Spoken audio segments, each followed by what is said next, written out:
Em todas as épocas, né, em todos os tipos de acasalamento, existem crises. A diferença é que algumas crises, em algumas épocas, elas são mais caladas, elas são mais crônicas, né, portanto mais corrosivas.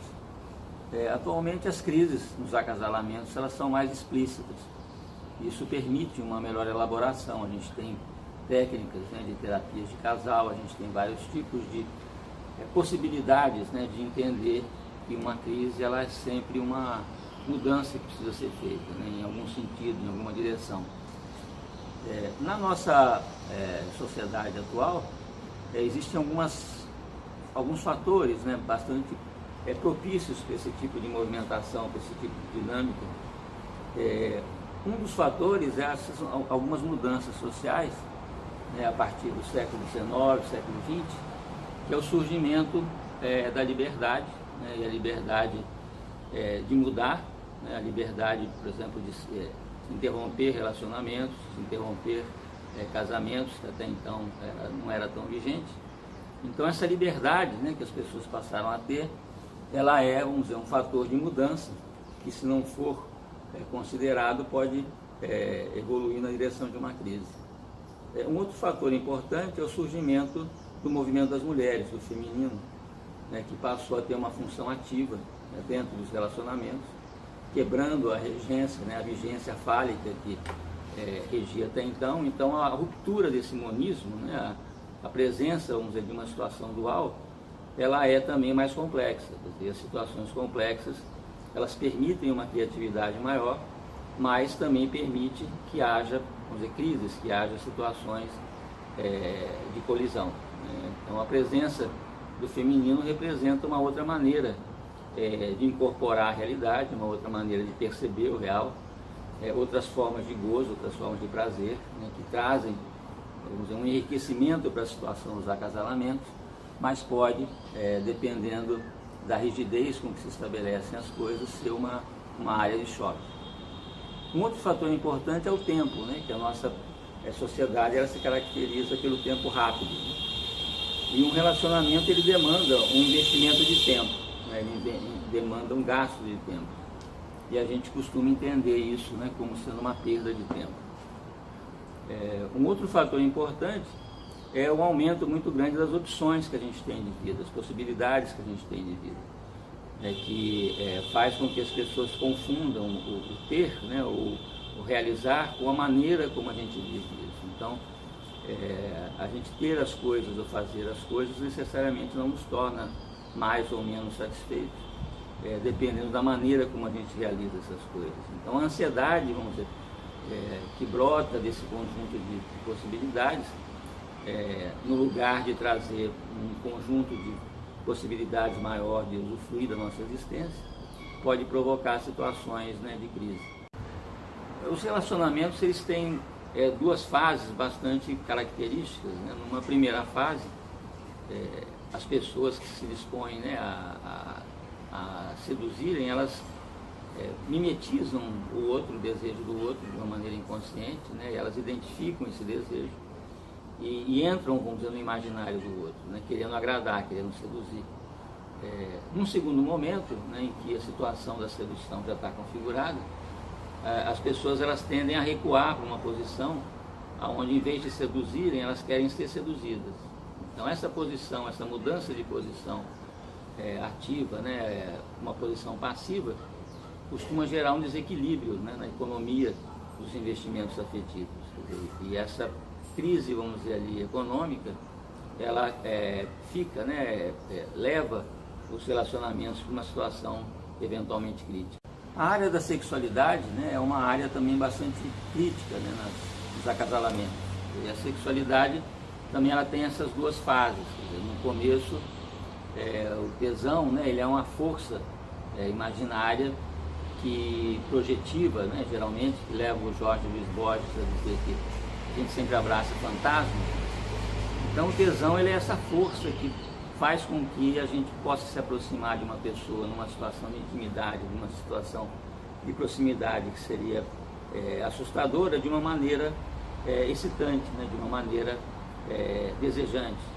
Só que o tesão ele tem um tempo de vigência, quer dizer, esse tempo enquanto, né, as pessoas se conhecem, enquanto as pessoas se relacionam e desenvolvem possibilidades de relacionamentos, né, um conhecendo a sexualidade do outro, né, as funções de relacionamento do outro, e para poder desenvolver o que a gente chamaria de uma arte amorosa, uma arte erótica, né, que é muito inconsistente na nossa sociedade. Então isso tende a levar, né, a situação para um congelamento da sexualidade ou o aparecimento de uma série de crises, né, uma série de situações não diretamente ligadas à sexualidade, mas indiretamente ocasionadas por desprazeres, né, por disfunções na área erótica dos relacionamentos por conta do colapso, vamos dizer, disso que a gente chamaria de uma arte amorosa. A nossa personalidade é uma instância dinâmica, né, que a gente se adapta às circunstâncias da vida, né, às circunstâncias que a gente está vivendo. Mas mais explicitamente, né, a personalidade regular que a gente usa, né, para nos relacionarmos, ela não é a mesma que emerge numa situação de crise. Quando a pessoa está numa situação de estresse, ela está numa situação de crise, ela usa aquilo que a gente chama de sombra. A sombra geralmente é quase que o oposto daquilo que ela é regularmente. Portanto, nas situações de crise, a pessoa pode dizer ou tomar decisões ou fazer coisas que depois ela se arrepende, né? Ou então são coisas que ela, com as quais ela usa regularmente, mas que podem ter desdobramentos devastadores, né? Situações muito destrutivas, né? Situações muito paralisantes. Então, essa fluxo, vamos dizer, da personalidade, em algumas pessoas, as situações de estresse, a situação de crise, elas ficam mais, de certa maneira, produtivas, até mais excitadas, outras pessoas ficam paralisadas, e outras pessoas ainda ficam muito destrutivas, muito autoagressivas ou agressivas em relação àquelas pessoas em quem ela projeta, vamos dizer, a sua agressividade. As relações ainda elas podem se constituir por uma ruptura, né, ou por uma continuidade. Quer dizer, a ruptura é mais ou menos aquilo que acontece quando Adão e Eva, né, rompem com a estrutura divina do paraíso e eles começam uma nova ordem. Então essas relações de continuidade é quando você tem uma sequência ali, tradicional, né, uma sequência das famílias, onde tem muito forte geralmente a vigência da ancestralidade, a vigência de valores, a vigência de palavras conscientes ou não, ideologias conscientes ou não, de uma ancestralidade que eventualmente pode ser crítica, porque como são duas pessoas se relacionando, a gente tem uma micropolítica, quer dizer, qual linha ideológica, qual linha de valores, né, vai se configurar, vai dar ordem, vamos dizer, ao relacionamento. E as situações, né, de ruptura também, como elas são muito criativas, né, elas exigem uma participação muito ativa das pessoas que a compõem. Ele é uma potência muito comum nos relacionamentos, né? E o ciúmes ele pode ser, vamos dizer que a gente chama normal, né? Ou ele pode ser fantasioso, pode ser delirante, né? Porque apesar de um relacionamento ele ser aparentemente uma estrutura dual, ele é sempre triangular. Quer dizer, a gente tem uma pessoa, tem a outra pessoa e tem os fantasmas inconscientes de cada um. Então, o Freud, né, ele dizia que num relacionamento são pelo menos 4 pessoas, porque cada um dos envolvidos ele tem as suas imagens, né, ele tem o seu inconsciente. Então, a presença desse inconsciente, ele pode significar uma ameaça, ele pode aparecer, né, na figura desse outro ameaçador, desse outro que paira, vamos dizer, sobre o relacionamento. Então, o ciúmes, ele tem essas duas forças, né, importantes. Uma delas é uma certa consciência que as pessoas têm a respeito da vulnerabilidade que alguém pode ter em relação ao seu inconsciente, em relação aos seus desejos, em relação à sua libido, de tal maneira que ele pode ser conduzido, né, em outras direções. E o outro fator é o medo da liberdade do outro, né? A liberdade que o outro tem de agir, de desejar, né? Tem pessoas cujos ciúmes, né, em relação a possibilidades de atos, né, de atuações, outras em relação ao próprio desejo, à própria atividade desejante. Então essa liberdade que existe, né, incontrolável em relação aos nossos desejos, em relação ao nosso inconsciente, age, vamos dizer, de uma maneira assustadora, ameaçadora para algumas pessoas. E E aquilo que o ciúmes mais visa, portanto, é exatamente essa liberdade, a liberdade do outro. E o Heidegger, né, ele faz essa questão, o que é o ser sem a liberdade? A liberdade é aquilo que nos distingue, vamos dizer, enquanto ser, enquanto devir.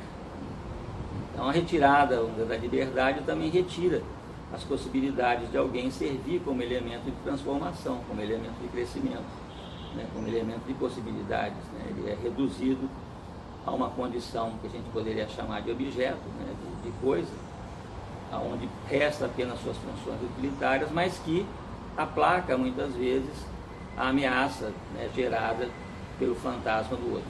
A inveja, ela é outro sentimento muito forte, né, dentro dos relacionamentos, né, amorosos. E diferente dos ciúmes, que é uma estrutura triangular, a inveja ela é mais dual. A inveja, né, corresponde a uma interpretação que a pessoa faz de alguma particularidade que ela idealiza no outro, em relação ao qual ela se sente humilhada, ela se sente narcisicamente ofendida, vamos dizer, e superada, né, pelo outro em relação a isso que ela interpreta como o outro tendo e ela não tendo.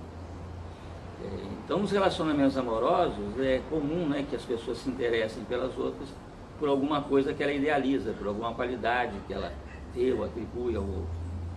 E nessa estrutura da inveja, é exatamente essa qualidade que vai ser objeto de uma inveja consciente ou não, e poder conduzir, né, a um desfecho disruptivo nos relacionamentos, porque usualmente aquilo que leva, né, uma pessoa a se aproximar, né, a desejar, a se interessar por outra, é exatamente aquilo que numa razão inversa leva ela, né, a conflituar, leva ela a querer eliminar ou principalmente controlar esses aspectos que ela inveja, né, mas que ao mesmo tempo ela idealiza, né, e que a atrai.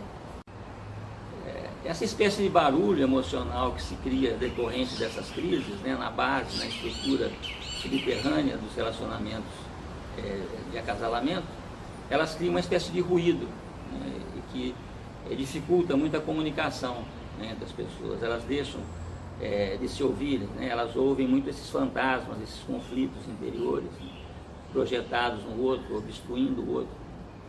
E sem a comunicação, né, que não é mera informação, a comunicação depende de uma ação em conjunto, de uma interação em conjunto, portanto ela depende do desejo, né, de se comunicar, de interagir.